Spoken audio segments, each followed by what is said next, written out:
It seems everyone has an opinion on how to move forward now that the Rams are no longer in St. Louis, and a lot of them went to Twitter to talk about it. St. Louis Social Group hosted their weekly STL chat Monday night about all things post-St. Louis Rams, some of which was about Major League Soccer coming to town.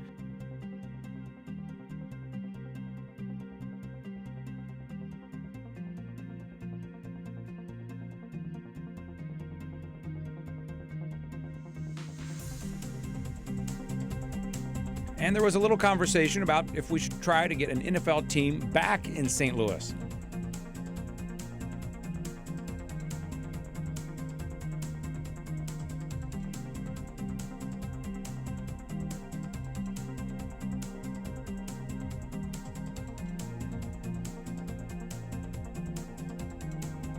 A lot of the chatter on Twitter was around what to do on the North Riverfront since there won't be a stadium. STL Rainbow says Great Rivers Greenway will be enhancing the riverfront.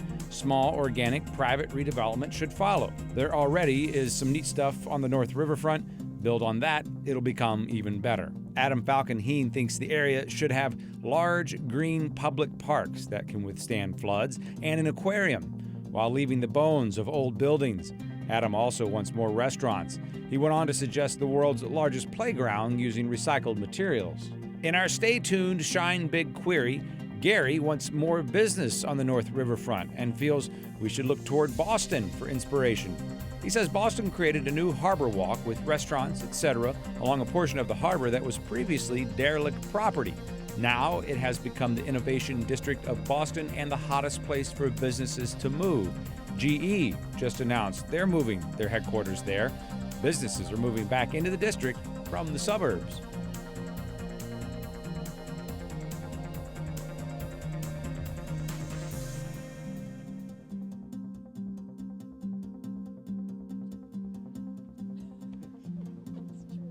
All right, I'll introduce the rest of the table and we'll jump right in. David Hunham for the Post-Dispatch is still here with us. Todd Antoine, Director of Planning for Great Rivers Greenway. And Missy Kelley, the CEO and President of Downtown STL Inc.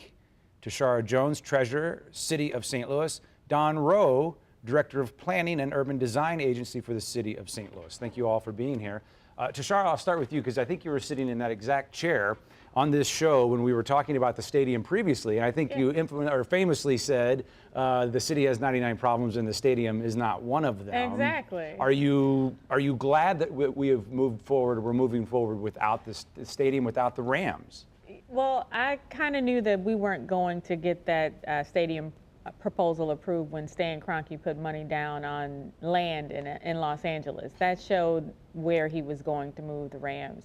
And this gives us an opportunity to be like a phoenix that rises from the ashes, to be able to start talking about those 99 problems that I mentioned in the last time I was here. You know, to talk about poverty, to talk about infrastructure, education, jobs, our population growth, our regionalism or lack thereof, or our segregation and the issues that were brought to the forefront from the Ferguson report, the Ferguson Commission, or For the Sake of All. Let's get to really work on those problems and be the St. Louis that we know we can be. This sounds a lot like something that's just posted on stltoday.com from Dan O'Neill, your colleague.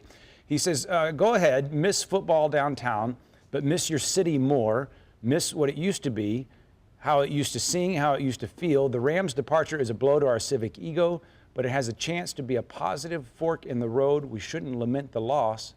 We should learn from it. Yeah, absolutely. Absolutely. I think we have a chance to take our existing infrastructure in the Convention and Visitors Commission and make it a place where people want to be, where people want to have conventions. There's an opportunity here to refinance the existing debt and extend it another 10 years to make the debt payments a little smaller, to really connect the stadium and make it, the convention center, and make it a contiguous building, because there's a little garage that sits in the middle of it that we had to build around. Let's make it a good Convention and Visitors Commission and go after those big conventions that we weren't able to in previous years because we had to deal with 8 to 10 dates that we couldn't book conventions. And it won't take 4 or 5 years, as the Stadium Commission recently said. I think we can fill it up within 1 to 2 years tops. Fill those dates that are now open. They're gone. They're the Los Angeles Rams. We're St. Louis. We're a city with history. We're a city with potential. Let's focus on being St. Louis and capitalizing on our assets and moving forward. Missy, is there that kind of momentum? Because we've talked this week about the restaurants that are closing with a lot of history and a lot of name recognition and a lot of sentimental value. It's like a few more cuts after a big blow. Yeah, and I think that St. Louis tends to mourn for a long time about what used to be, and certainly the Rams, departure was a blow. I honestly think that Shannon's closing after 30 years, I think for a lot of people is more of that's kind of an icon in St. Louis. But also I look at that and say 30 years is a pretty good run, number one. Number two, I think it's almost like a sign of what is changing in our city and in downtown. It really is changing. There are a lot of startups coming in. There are more people moving into downtown to live. And I think they're wanting different things than maybe we wanted before. So I actually do think there's definitely momentum in terms of investment. Buildings opening, the arcade apartments just opened 284 units. They're 50% occupied, and they opened in December. So we have some momentum there.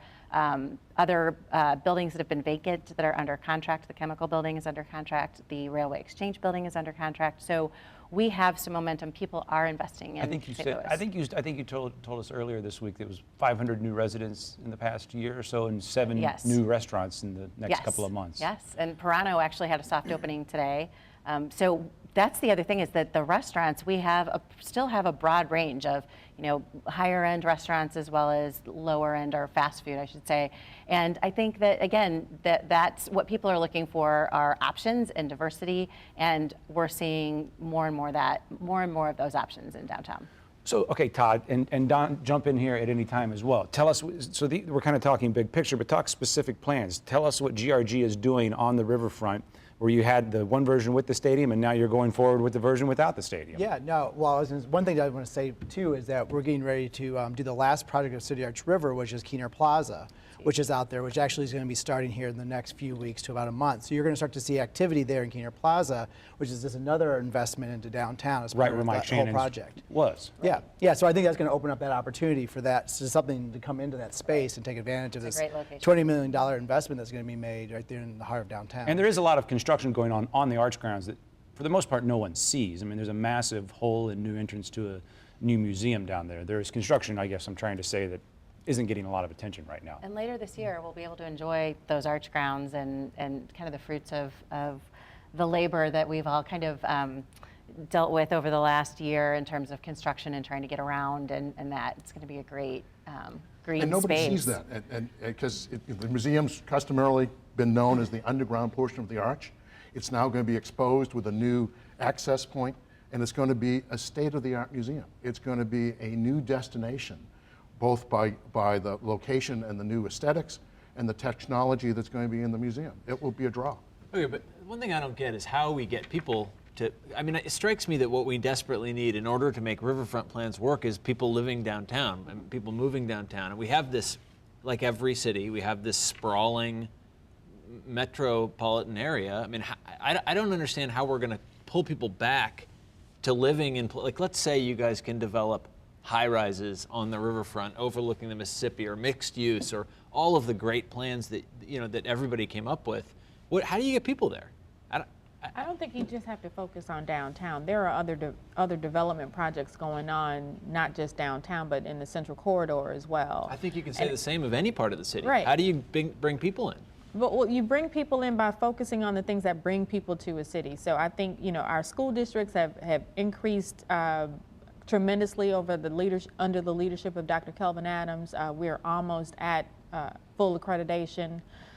You can look at the development that's happening in the Central Corridor, not just downtown, but we have a new IKEA. But at its bottom, that's an argument for jobs. We desperately need more jobs. Right. NGA is currently on the table to bring tons of good paying jobs to the city, and then the development that'll happen in the old Pruitt-Igoe neighborhood in Old North St. Louis. So I think that, you know, those projects, should they happen, will definitely be the shot in the arm that our city desperately needs. And Missy used a magic word a little while ago, talking about downtown and being diversity. Diversity is an attraction now to folks, as opposed to being out in the cul-de-sac. Come to downtown, where there are a variety of restaurants. There's a variety of folks. There are a variety of activities to do. So I think that's a magnet to people making individual choices. That is part of what's going to help us. Just catch us up to date, because not everyone, the people at this table know, but not everyone knows about what's going on the North Riverfront. Yeah, so give us the thumbnail sketch. Sure. So we worked with the city, with the St. Louis Development Corporation and other agencies within the city to finish that plan, which finished up in the fall. The City Planning Commission, as well as Great Rivers Greenways Board, has recently approved it, so that is now all being moving forward. The next step, which we just authorized this month, is we're moving forward on a park open space plan, which is a component of the riverfront from Eads Bridge up to about Biddle, that we're going to do a more detailed plan that was done that takes into account everything that was conceptually proposed in that work. So that's the next step that we're moving forward on. It should be done in about May or June of this year.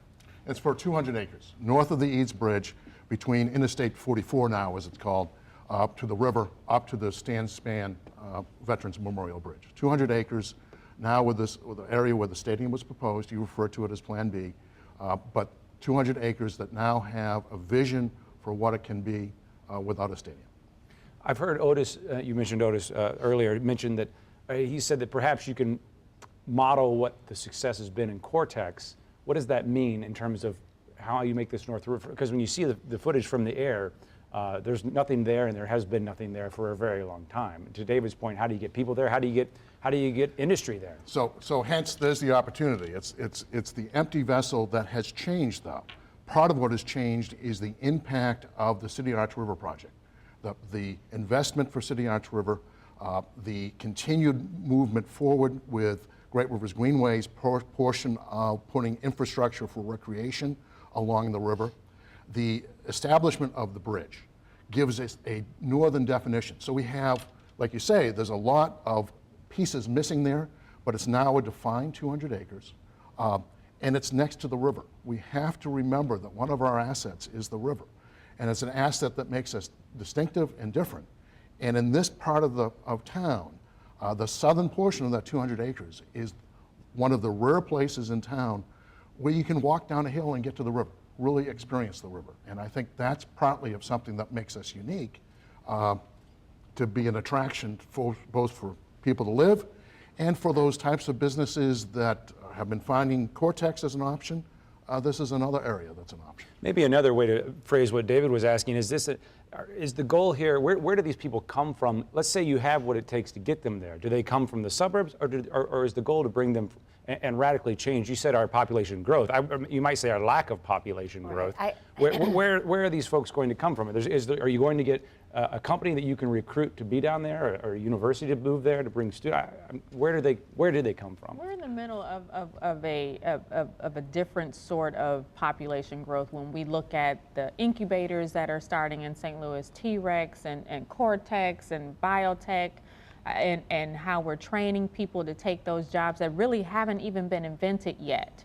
And when we do that, I think we're looking at people that we haven't looked at before. I don't know if they're going to come from the suburbs and we're just going to be taking population from one section and moving it to another. I think we're going to be taking it from a whole host of places, from other cities, seeing that St. Louis is the next technology place that it could be the next Silicon Valley in the Midwest, because you have Launch Code that's right there on Del Mar. You've got tons of other industry that's coming up that's focused on teaching people how to code, and these are jobs that, again, haven't been created yet. So, you're going to be pulling people from a whole host of places, not just from the suburbs, and they're going to come from everywhere. They're going to come from the university community, because we have St. Louis University and Washington University, so they're going to come from a whole host of places.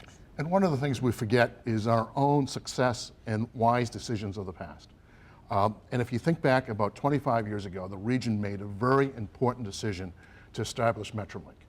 So in a competitive marketplace, we're now a city that Now, of course, we have Metrolink. It comes through right through downtown. There's a key stop at Eadsbridge where this development is occurring. A second thing we did about 15 years ago is both of these are taxes that the people have voted. The second one is being the Great Rivers Greenway District and adding a recreational component, a bicycling component, a network of green space that people crave. So I think those are two things that we've done in the past that help prepare our city to be attractive. I think the regional visitors are very important. So we have a lot of people that come to our convention center every year. We have a good tourism industry in St. Louis, but I think we really need the region to, not just in downtown, but to explore and own the assets that St. Louis City has to offer, and there are many. And I think that that's really critically important to the credibility and the reputation of our region of St. Louis on a national scale, for the people in the region to really own it and appreciate it and see it as something that they need to explore and make their own. But Tishaura's right. We can't just steal people from the suburbs and expect that to be sustaining, right? I mean, this is a really hard problem. Like, how do you grow a region without stealing people from other regions? I mean, it's almost impossible. I'm thinking not so much about moving, but visiting, like, doing something besides, go to a baseball game, but also go to dinner, go to some of the museums that we have. And at least from a visitor perspective, I think that that's an important thing, that the region, own the city and downtown as well. But I agree with you that there's not really growth if it's a zero-sum game, and that's what we've got to really focus on. But I think what we have to take advantage of is the assets we do have, and we've got, we have an Ivy League university in this city, in this region, that's with Washington University. We have St. Louis University. We have quite a few universities throughout the whole metropolitan area. Those are a lot of times students that are coming in from other parts of the country. And not staying. And a lot of times not staying. So that's the thing, is how do we maybe try to encourage I present that as more a of those positive coming in opportunity. But sometimes they do, because I went to college on the East Coast, and a lot of my colleagues ended up staying on the East Coast after they graduated. So there's an opportunity there, again, to you bring someone here to the university and they stay. I think also the other piece that we're really not paying attention to is, all this development that's happening in downtown and in the Central Corridor, but none of it is happening north of Delmar. And we have to make sure that, as we look at development opportunities, there's no development opportunities in North St. Louis. When we've had 160 plus TIF projects and only 3 have been in North St. Louis, there's a problem. And we have to make sure that the development opportunities are spread across the entire city, not just in downtown and the Central Corridor. Lacey Clay tweeted out 3 letters more important than NFL NGA. And I'm sorry to cut you off, because I want to go to our Twitter poll that we did this week. We said, we asked people, what's your favorite idea for the North Riverfront? Overwhelmingly, MLS was the favorite idea. A lot of people would like to see. I don't know if soccer necessarily would go there. There's the talk of Union Station. Also, let's take a check out what we learned from Shine Big. Development of the North Riverfront?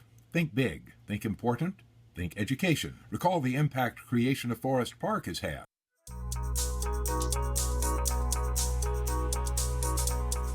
That was Roger. So that was a great way he actually contributed with his voice from home. We appreciate that. Okay, so he says think big. I cut you off. If you had a think big thought. I do have a think big thought, and I wonder if we will. I think one of the things that we have done.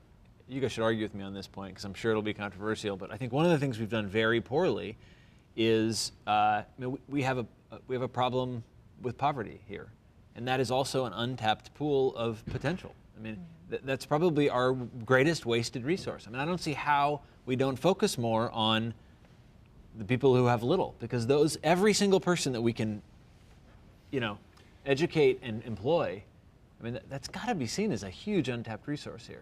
We have 30 seconds left in the show. Who'd like to tackle that? I'm going to jump in and say one of the things that's just west of the riverfront that we're working on is a choice neighborhood application from the federal government for 2 census tracts. Many people know it as where Car Square is, that have the highest poverty rate in the city. And this program with the federal government, we're sponsoring to do that very thing. We'll leave it right there, because the music is starting to play. Thank you all for your time and for your big ideas. Until next time, stay tuned.